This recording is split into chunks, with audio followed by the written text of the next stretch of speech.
প্রত্যেকটি ইমামকে এমন হওয়া উচিত, তাহলে এই জাতি সোজা হবে।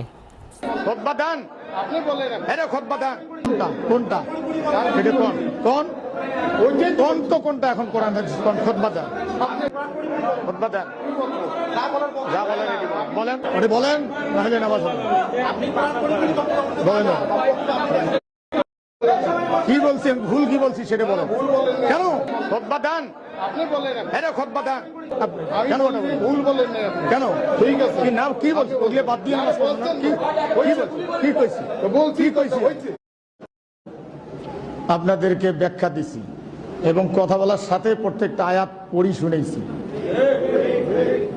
আমি যদি ভুল বলিতে এখানে ধরার লোক আছে না, তারপরে ক্যামেরা চলতেছে না, ক্যামেরায় পাবেন না, তাহলে নেগেটিভটা বলা যাবে না, খালি বলতে হবে নামাজ পড়েন, চোর করি খাক না কি করি খাক সেটা আর বলা যাবে না।